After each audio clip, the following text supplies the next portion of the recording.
So, welcome back to Unfiltered with Christopher. This is episode 6, The Wake Up Call. In the last episode, I took you through some of my darkest years, the reckless choices, the self destruction, and the lessons I learned too late. But that wasn't the end of my story.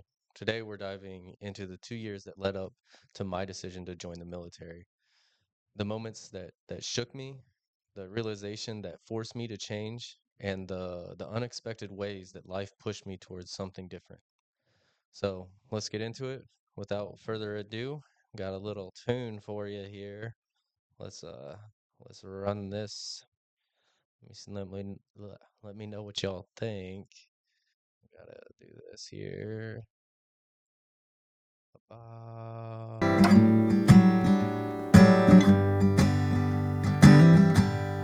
I get so lonely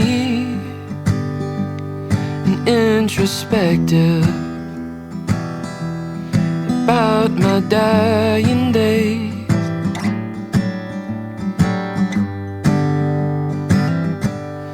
I know that when I go, I'll go quietly, but I'll rest easy, babe, 'cause I've loved you loudly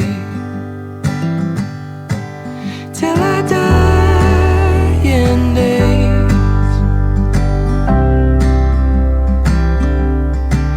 till the purple haze carries me so far away. What a treasure you are. You're a nice fine wine, but you don't age. And I'll see you again someday.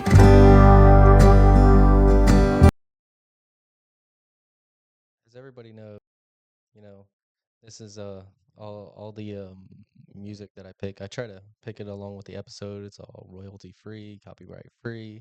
So if anybody has any recommendations on that, feel free to drop it in the comments. If there's more that you want me to expand on in the episodes, please drop it in the comments. But without further ado, we'll also get on to this episode. So, by the time I was 19, I was running on empty. I've burned through friendships, I've lost jobs, I found myself in a cycle that I couldn't break. Every bad decision I made felt like another nail in my own coffin, but I was too stubborn. Um, maybe I was too scared to admit that I needed help. Then came the wake up calls. There were some small moments where I saw how much damage I was doing to myself and the people around me. Others hit a lot harder. I know one night after a party got out of control and I found myself just staring at my reflection in a gas station. I remember leaving this party and won't talk about how we got to this gas station, but I was just in there and won't talk about what was going on there. But I was just staring at my reflection in the gas station in that bathroom, and I was just wondering, how did I get here? Like I didn't recognize the person that was looking back at me. I felt like a ghost of who I used to be, of who I wanted to be, and I didn't know how. I had no idea how to claw myself back, right? And at the same time, my family, family life wasn't getting any better. My little brother Kane, he was still just following in my footsteps, and I hated that. I wanted to help him stop so bad. I wanted to help him be better, but how could I say that when I wasn't leading by example? I was watching him make some of the same mistakes I had. You know, it was one of the hardest things that I ever went through. It was like looking in a mirror. But this time I had to decide if I was going to break the cycle or if I was going to keep letting it define me and who I was and the person that I wanted to be. And man, but I was seeing people around me. They were shooting stuff up, they were snorting stuff, they were forgetting days and losing themselves completely. I was watching lives disintegrate in real time, and deep down I knew I was heading in that same direction. Right. I quit a job that could have given me stability because I was stuck in that cycle, trapped in that small town, Athens, Ohio, pinned down by the same vices that kept so many people from ever moving forward and ever being a better person. And it's really hard when you're in those situations to to see from the outside. And it wasn't an overnight change. I still made mistakes. I still struggled with old habits, still doubted myself, but little by little, I started to realize that I didn't want to wake up in 10 years in the same place, right? I didn't want to be another statistic, another lost cause. One of the quotes that I've always really liked, it's not by a great person, it's by Joseph Stalin, right? But he said, one death is a tragedy, a million is statistic. And I didn't want to be that statistic. I didn't want to be another lost cause. I wanted to be something different. And even if I didn't know exactly what that looked like yet, that's what I wanted. That's about the time that the idea of the military came up. It wasn't a dream, it wasn't some kind of like grand vision or heroism or discipline or something like that.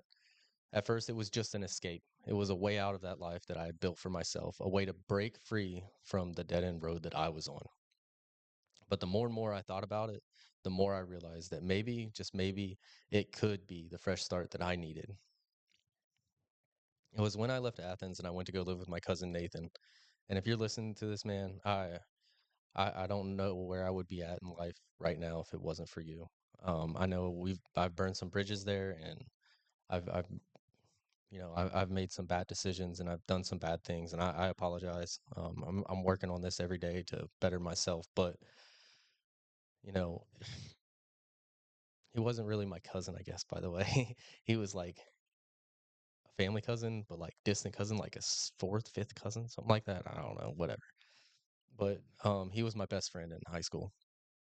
You know, um, I looked up to him. He never did any of the shit that I was doing. He always worked a steady job, always had nice vehicles, and even though we were the same age and had spent a lot of time together in high school, I admired him. Shit, I still do, you know. But Nathan was the one who had the idea to join the military. One day he said, "Let's just do it," and that was it for me, right? It took months for me to actually be able to join, but I committed, and that's something about me, even to this day. And don't don't tell no one, but it drives my wife a little crazy. But if I want something, I just do it.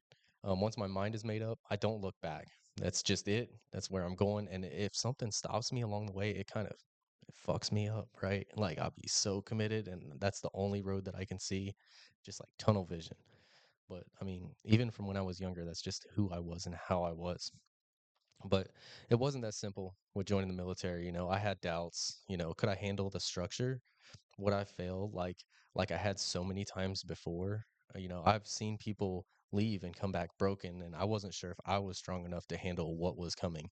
I wrestled with it for months, trying to convince myself that staying where I was might be easier. But deep down, I knew if I didn't leave, I'd never get out of that cycle, right?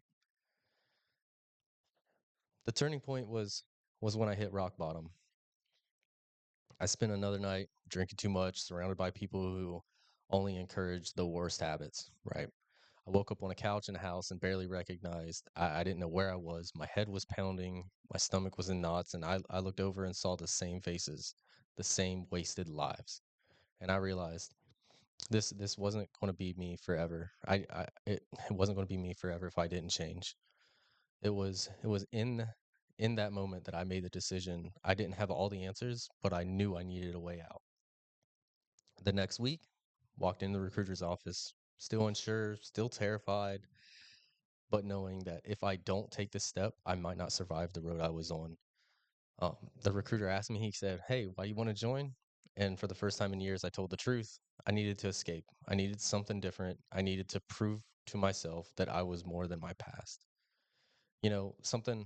Something that I've kind of forgot to mention about, kind of haven't really mentioned a lot either, is after high school, after graduation, I graduated at 19 years old. I was held back in second grade and was the oldest kid in my class, so on and so forth. I didn't even have a driver's license until I was pushing 20 years old.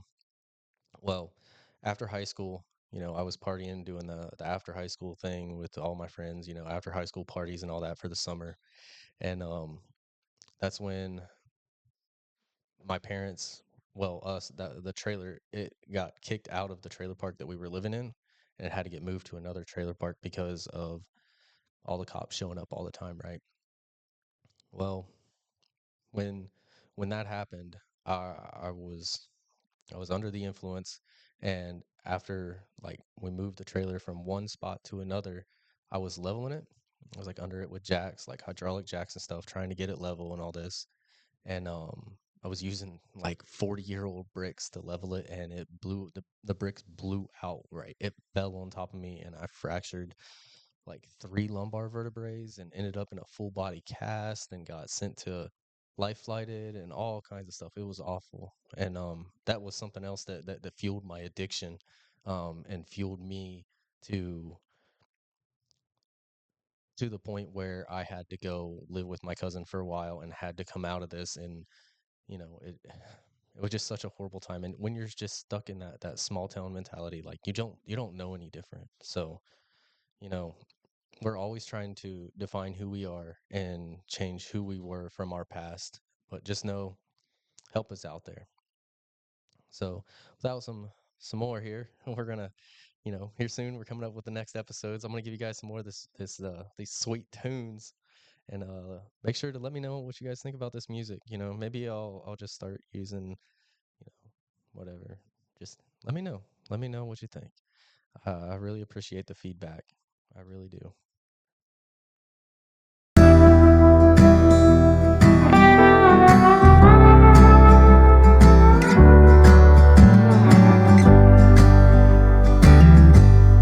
Let's take our time now. Let's not rush it. The clock it moves too fast.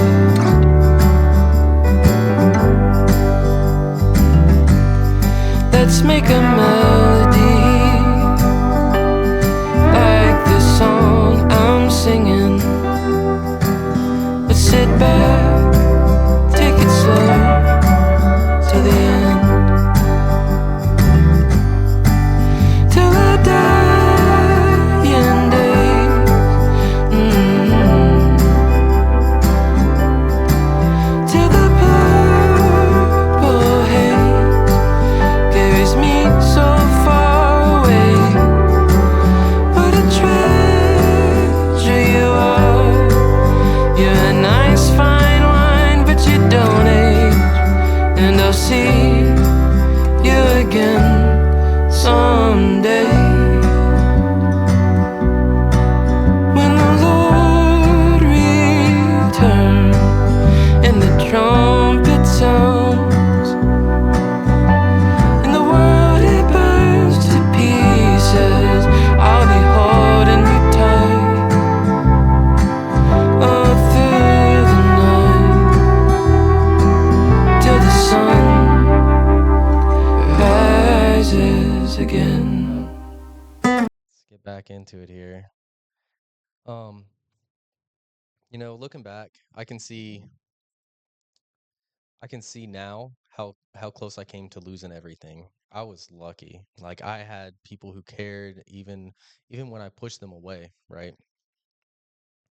I had chances to change even even when I even when I ignored them. And eventually I had the strength to take that step in the right direction. You know, I had some people that were encouraging that right direction move. My Aunt Margaret, um, my cousin.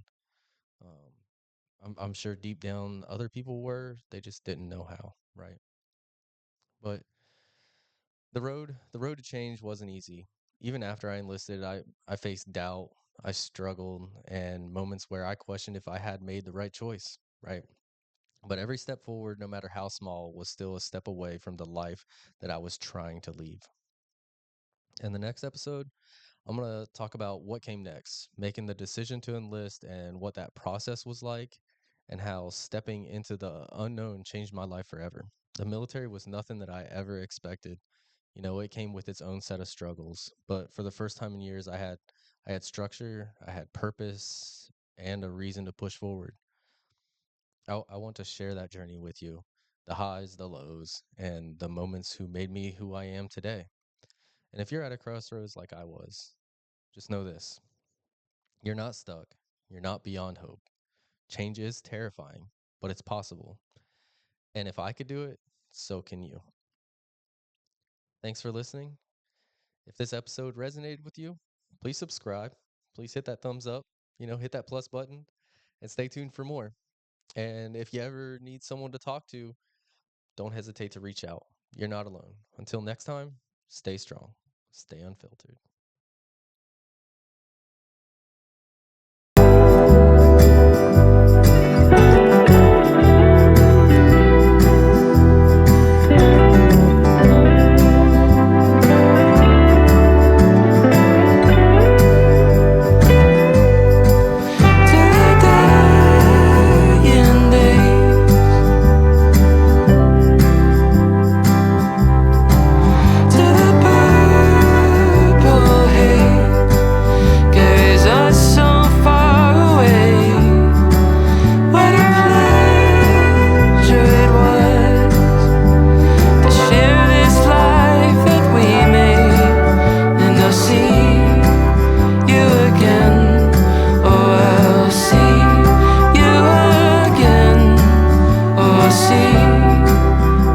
Again.